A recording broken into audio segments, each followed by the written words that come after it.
الحمدللہ رب العالمین والصلاة والسلام علی سید الانبیاء والمرسلین اما بعد فاعوذ باللہ من الشیطان الرجیم بسم اللہ الرحمن الرحیم۔ الحمدللہ والدین کے حقوق کے بارے میں ہمارا کلام چل رہا تھا۔ اللہ تبارک و تعالیٰ نے قرآن عظیم میں مختلف مقامات پر والدین کے ساتھ اچھا سلوک کرنے کا حکم دیا، لیکن اس کے ساتھ ساتھ ابھی جو ہم سورہ لقمان کی آیت نمبر 14 پر کلام کر رہے ہیں 15 پر، اس میں اللہ تبارک و تعالیٰ نے مزید ایک اصول بیان فرمایا کہ ماں باپ کے ساتھ اچھا سلوک یقیناً ہوگا، لیکن اس وقت تک یعنی والدین کی فرمانبرداری ہوگی، اطاعت ہوگی، لیکن اس وقت تک جب تک وہ اللہ تبارک و تعالیٰ کے خلاف، اس کے حکم کے خلاف تمہیں کوئی حکم نہیں دیں گے۔ اگر ایسا ہو کہ وہ تمہیں اللہ کی نافرمانی پر ابھاریں تو ان کا کہنا نہیں ماننا ہوگا، اور یہ کوئی نافرمانی نہیں کہلائے گی، اس میں انسان گناہگار نہیں ہوگا، بلکہ اب اگر والدین کی اطاعت اللہ کی نافرمانی میں کی تو اب اس پہ کوئی ثواب مرتب نہیں ہوگا بلکہ اس پر عذاب ہوگا۔ اس لیے اچھی طریقے سے یاد رکھیں کہ والدین کا کہنا ماننا اولاد پر واجب ہے، لیکن اسی صورت میں کہ جب ان کا حکم دین کے خلاف نہ ہو، اللہ تبارک و تعالیٰ اور اس کے رسول کریم صلی اللہ علیہ وسلم کی تعلیمات کے خلاف نہ ہو۔ لہذا اللہ تعالیٰ نے ارشاد فرمایا کہ اگر یہ دونوں تجھ سے کوشش کریں کہ تو میرا شریک ٹھہرائے کسی ایسی چیز کو جس کا تجھے علم ہی نہیں، تو ان کا کہنا نہ مان، اور دنیا میں اچھی طرح ان کا ساتھ دو، اور اس شخص کے راستے پر چلو کہ جو میری طرف رجوع لایا، جس نے میری طرف رجوع کیا ہے، جس نے میرے راستے کو طے کیا ہے، تم اس کے راستے پہ چلو، پھر میری ہی طرف تمہارے لوٹنے کا مقام ہے، پھر میں تمہیں خبر دوں گا ان تمام کاموں کی جو تم کرتے رہے تھے۔ لہذا ہم نے آپ کو پچھلے پروگرام میں کافی تفصیل سے یہ بات عرض کی ہے کہ ماں باپ کی اطاعت ضرور ہوگی، لیکن اگر وہ اللہ تعالیٰ کی نافرمانی کی طرف ابھاریں تو ہم اطاعت نہیں کریں گے، اور یہ نافرمانی نہیں ہے۔ اب یقینی سی بات ہے کہ یہاں یہ بات سب کو تسلیم بھی کرنی چاہیے، اور آپ اس کا اقرار کریں گے کہ بالکل ٹھیک بات ہے کہ والدین کی اطاعت اس مقام پر جائز ہے یا گناہ ہے۔ اس کا پتہ اسی وقت چل سکتا ہے کہ جب خود ہم نے علم دین سیکھا ہو سکتا ہے ماں باپ ایک کام کا حکم دے رہے ہیں اور وہ بالکل صحیح حکم ہے، لیکن ہم اپنی نادانی میں سمجھیں شاید ہمیں کسی غلط کام کا حکم دے رہے ہیں، اور یہ بھی ہو سکتا ہے کہ وہ غلط کام کا حکم دے رہے ہوں اور ہم سمجھیں جائز کا، ٹھیک ہے صحیح کہہ رہے ہیں، ان کا کہنا ماننا چاہیے، تو ہم ان کی اطاعت کر بیٹھیں اور گناہگار ہو جائیں۔ اس لیے ضروری ہے کہ اپنا علم دین ہر شخص تھوڑا تھوڑا سیکھے، تاکہ وہ والدین کے احکام پر بھی غور و تفکر کر سکے کہ کون سا حکم شریعت کے مطابق ہے اور کون سا حکم شریعت کے موافق نہیں ہے۔ مثال کے طور پہ چند مثالیں لے لیتے ہیں۔ بعض اوقات ایسا ہوتا ہے کہ امتحان کے دن قریب آ جاتے ہیں تو والدین بچوں سے کہتے ہیں کہ بیٹا تم گھر میں ہی بس نماز پڑھ لو، ہم تمہیں نماز سے نہیں روکتے، گھر میں پڑھ لو، جماعت سے پڑھنا ضروری نہیں ہے، کیونکہ تم جاؤ گے آدھا گھنٹہ لگا کے واپس آؤ گے، تو لہٰذا فوراً اپنے گھر پہ بس پڑھتے رہو۔ یہ حکم ماننا یقیناً جائز نہیں ہوگا، اس لیے کہ اگر حالات پرامن ہیں، مسجد قریب موجود ہے، تو پھر نوجوان پہ لازم ہے کہ وہ جماعت کے ساتھ نماز پڑھے، یہ واجب ہے۔ نبی کریم صلی اللہ علیہ وسلم نے ارشاد فرمایا کہ میرا دل چاہتا ہے کہ میں اپنی جگہ کسی اور کو کھڑا کروں اور پھر بلال کو حکم دوں کہ یہ لکڑیوں کا ایک گٹھا لے کر میرے ساتھ چلے، اور جو لوگ نماز سے پیچھے رہ جاتے ہیں میں ان کے گھروں کو آگ لگا دوں۔ یہ نبی کریم صلی اللہ علیہ وسلم کا فرمان ہے، اور اس میں یقینی سی بات ہے کہ سب اس کو سمجھ چکے ہوں گے کہ صحابہ کرام تو پیچھے نہیں ہوتے تھے، یہ منافقین کے بارے میں سرکار کا کلام تھا کہ وہ سستی کرتے تھے،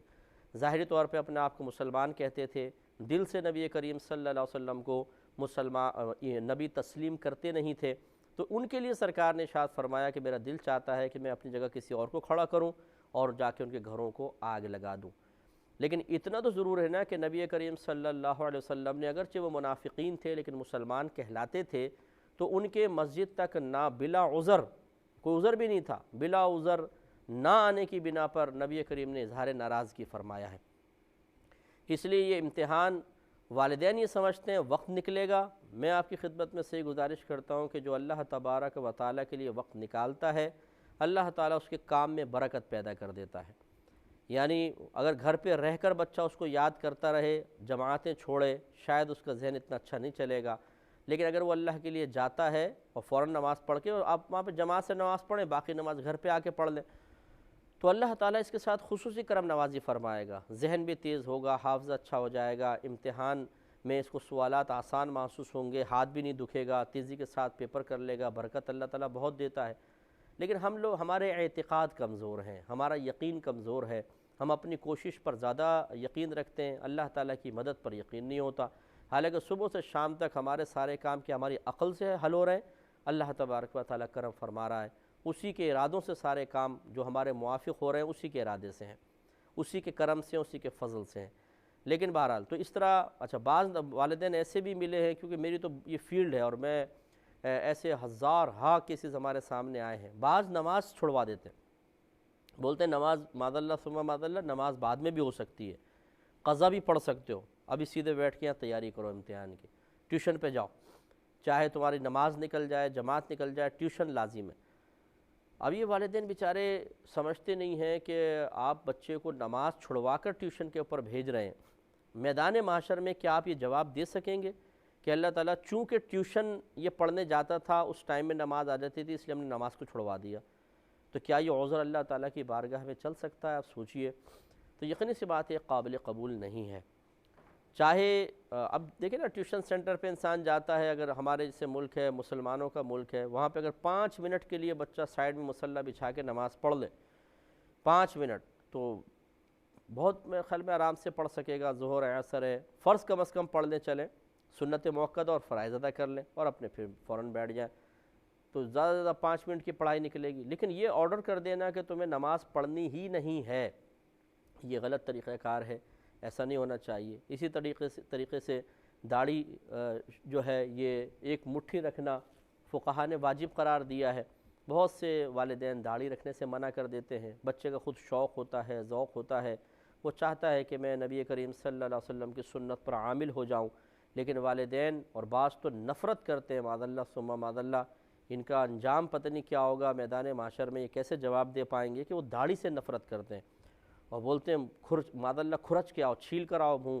اور پتہ نہیں کیا کیا الفاظ داڑھی شریف کے لیے ادا کرتے ہیں۔ یہ بہرحال دنیا تو مختصر سی ہے، بھی ختم ہو جائے گی، اور اب تو ویسی آثار تقریباً نبی کریم صلی اللہ علیہ وسلم کی احادیث کے بیان کے مطابق تقریباً چھوٹی چھوٹی قیامت کی تمام علامات پوری ہو چکی ہیں، اب بڑے بڑے واقعات رہ گئے ہیں، وہ بھی پے در پہ واقعہ جب شروع ہوں گے تو قیامت آ جائے گی، پھر احساس ہوگا کہ ہم نے کچھ غلط کیا تھا۔ تو اس طرح اگر والدین بچے کو داڑھی سے روکیں تو اس میں اطاعت جائز نہیں ہوگی، کیونکہ داڑھی کا حکم، بڑھانے کا حکم نبی کریم صلی اللہ علیہ وسلم نے دیا ہے۔ ایسی اگر والدین کہتے ہیں کہ تم رشوت لو، سودی معاملہ کر لو، اس کی بھی اطاعت نہیں کی جائے گی، بالکل اسٹرکٹلی حرام کمانا، جیسے والد صاحب کو کاروبار کر رہے ہیں، حرام کاروبار ہے، اب والد صاحب کہتے ہیں کہ میرا حکم ہے بس تم میرے ساتھ کاروبار میں مل کر یہ کام کرو، تو یہاں پہ اطاعت نہیں کی جائے گی، چاہے والد صاحب ناراض ہوں، چاہے ماریں پیٹیں، لیکن یہ جہنم کی آگ اپنے پیٹ میں ہرگز اتارنے کی اجازت نہیں ہوگی۔ نبی کریم صلی اللہ علیہ وسلم کا فرمان ہے کہ جو گوشت حرام سے پل بڑھ کر جوان ہو، پلے بڑھے زیادہ ہو، اس کے لیے جہنم کی آگ ہی بہتر ہے۔ تو اس لیے بعض والد صاحب غلط کام کر رہے ہوتے ہیں لیکن نفع اچھا ہو رہا ہوتا ہے، تو اچھے نفع کو پیش نظر رکھ کر وہ نہیں چاہتے کہ اولاد اس کام سے دور رہے، بس وہ کہتے ہیں چاہے اولاد کی بھی آخرت بھی برباد ہو، میں تو کر ہی رہا ہوں عرصہ دراز سے، اولاد کی بھی خراب ہو جائے لیکن تمہیں کام کرنا پڑے گا۔ پھر اس پہ اگر اولاد سختی کرتی ہے، یعنی منع کرتی ہے، تو پھر دھمکیاں ملتی ہیں کہ ٹھیک ہے گھر سے نکل جاؤ،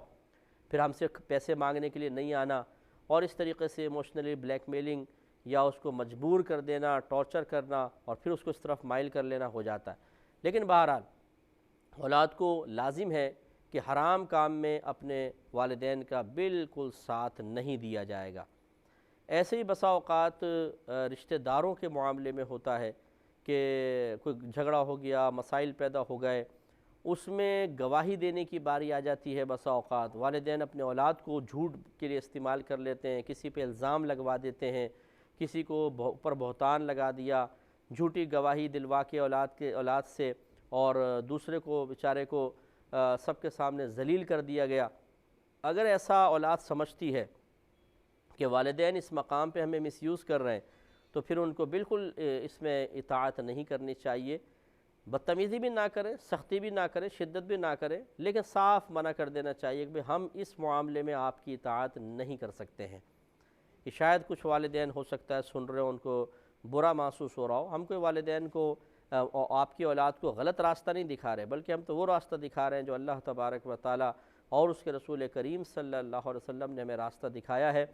آپ اپنی اولاد کو بلکہ غلط راستہ دکھا رہے ہیں، کل وہی آپ ہی ہوں گے، میدان محشر ہوگا، آپ خود پچھتا رہے ہوں گے کہ یہ ہم نے کیا کیا تھا، اپنی اولاد کو غلط استعمال کر دیا تھا،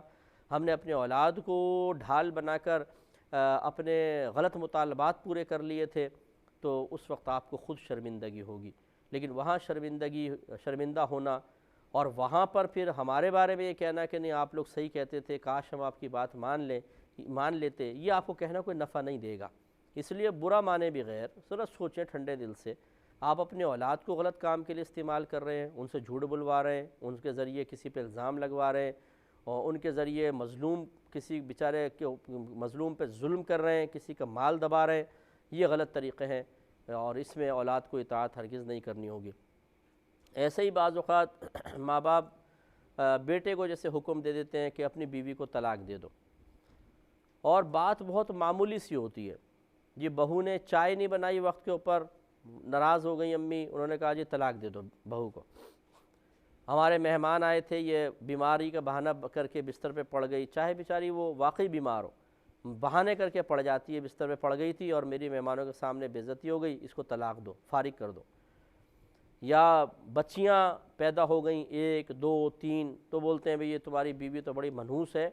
کہ بچیاں پیدا کرتی چلی جا رہی ہے، اس کو فارغ کرو، ہم تمہاری کسی اور جگہ شادی کروا دیتے ہیں۔ تو اور اس میں پھر بعض اوقات وہ ایک واقعہ بیان کر دیتے ہیں کہ حضرت عبداللہ بن عمر رضی اللہ تعالی عنہما سے ان کے والد حضرت عمر فاروق رضی اللہ تعالی عنہ نے فرمایا کہ تم اپنی بیوی کو طلاق دے دو۔ عبداللہ بن عمر رضی اللہ تعالی عنہ کہتے ہیں کہ مجھے اپنی زوجہ سے بڑی محبت تھی، تو میں نبی کریم صلی اللہ علیہ وسلم کے پاس پہنچا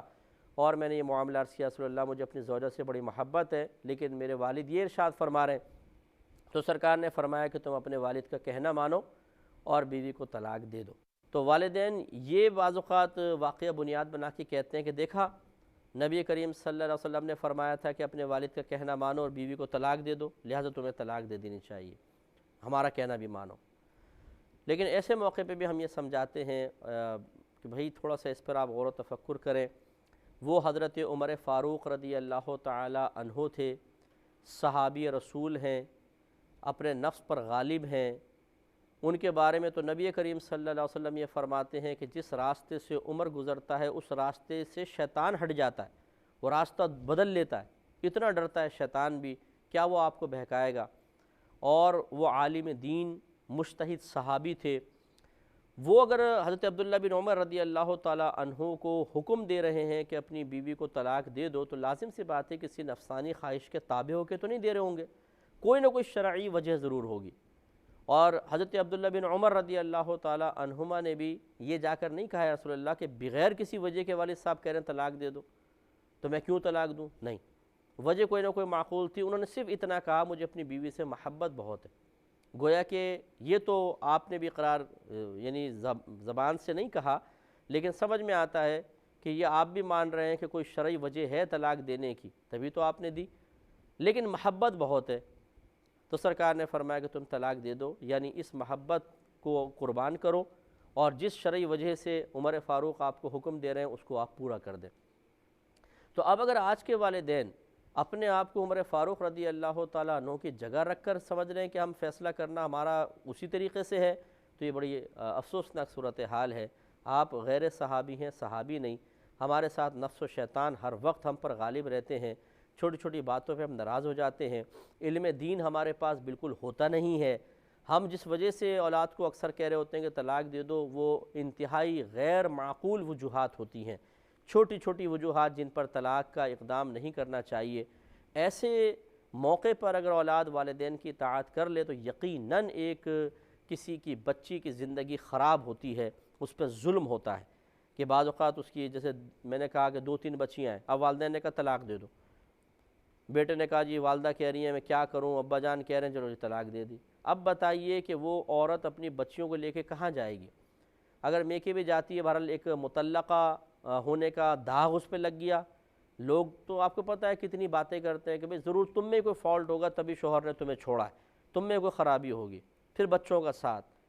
پھر اس کے والدین کی دل آزاری، دو خاندانوں کا ٹوٹ جانا، کس قدر مطلب بھیانک نتیجے نکلتے ہیں۔ لیکن بعض اوقات والدین نہ سمجھتے ہوئے تھوڑی چھوٹی چھوٹی باتوں کو بنیاد بنا کر اولاد کو ذبح کر دیتے ہیں کہ بس جاؤ تم طلاق دے دو، زبردستی طلاق دلوا دی جاتی ہے۔ ایسے موقع پر اگر اولاد یہ سمجھتی ہے کہ والدین صحیح فیصلہ نہیں کر رہے ہیں، مجھے اپنی زوجہ کو طلاق نہیں دینی چاہیے، یہ غلط فیصلہ ہے، یہ ظلم ہے، اتنا اس کا قصور نہیں تھا، تو پھر وہ فوری طور پہ طلاق کا اقدام نہ کرے، بدتمیزی بھی نہ کرے، صاف جواب بھی نہ دے میں نہیں دیتا ہوں طلاق، نہیں، بلکہ خاموشی اختیار کریں۔ اور ہم نے دیکھا ہے کہ بعض اوقات وقتی غصہ ہوتا ہے، پھر آہستہ آہستہ ٹھنڈک پیدا ہو جاتی ہے، تو وہ وقت لے لے، بھئی مجھے 15 دن سوچنے کا ٹائم دیں، 15 دن کے اندر کچھ نہ کچھ تو وبال نیچے ہوگا، اس میں پھر بیوی سے بھی انڈرسٹینڈنگ رکھیں، ان کو پیار محبت سمجھائیں کہ بھئی تم ذرا اپنا رویہ تم بھی بہتر کر لو، کیونکہ بیویاں بھی خیر کم تو نہیں ہوتی، یہ بھی بہت خطرناک طرز عمل اختیار کرتی ہیں۔ ایک شوہر ہی بدھو ہوتا ہے بیچارہ، کبھی ماں اس کو ایموشنلی طور پہ بلیک میل کر رہی ہوتی ہے، اور کبھی بیوی اس کو اس میں چابی بھر رہی ہوتی ہے، اور وہ بیچارہ روبوٹ کی طرح ادھر سے ادھر جا رہا ہوتا ہے، کٹ پتلی بنا ہوا۔ بہرحال تو یہ ضرور ہے کہ بعض اوقات قصور بہوؤں کا بھی ہوتا ہے، تو وہ اپنی زوجہ کو بھی سمجھائیں، اور جب یہ محسوس ہوتا ہے کہ والدین کا یہ طلاق دلوانے کا فیصلہ غلط ہے، تو بہرحال اس پہ عمل نہیں کریں گے، اور نیت یہ نہ ہو کہ میں اپنے والدین کی نافرمانی کر رہا ہوں، بلکہ نیت یہ ہونی چاہیے کہ میں اس بات کو نہ مان کر میدان محشر میں اپنے والدین کو سزا سے بچا رہا ہوں، کیونکہ اگر یہ غلط فیصلہ کر کے مجھ سے اقدام طلاق کروا دیتے ہیں، کسی کی زندگی خراب ہوگی، دل آزاریاں ہوں گی، تکلیف ہوں گی، تو میدان محشر میں والدین کو کھڑا کیا جائے گا اور ان سے پوچھا جائے گا، اگر ان کی طرف سے ظلم متحقق ہوا تو سزا بھی مل سکتی ہے۔ تو اس لیے میں اپنے والدین کو اس ظلم سے روک لوں تاکہ میدان محشر کی شرمندگی سے یہ محفوظ رہیں۔ اس طرح کی پاکیزہ نیت کر کے انسان تھوڑا سا فیصلے میں تھوڑا ڈیلے کرے، اور پھر سوچ بچار کر کے اچھی طریقے سے پھر والدین کو پیار محبت سے سمجھا کر راضی کرنے کی کوشش کرے۔ ہاں اگر واقعی بیوی اس طرح کے قصور کر رہی ہے، مثال کے طور پر بہت ہی بدتمیز قسم کی ہے، نہ بڑوں کی تمیز نہ چھوٹوں کی تمیز، غیر مردوں سے ملنا، جیسے کزنس وغیرہ سے ہنسی مذاق ٹھٹا ہے، اور کوئی بری عادات اس میں اور ایسی ہیں جو قابل گرفت ہو سکتی ہیں، تو پھر والدین کی اطاعت اس صورت میں واجب ہوگی، پھر یہ کہ کہنا ماننا چاہیے۔ تو بہرحال اللہ تبارک و تعالیٰ سے دعا ہے کہ رب کریم ہم سب کو ان تمام باتوں کو اچھی طرح سمجھنے کی توفیق عطا فرمائے، آمین۔ وآخر دعوانا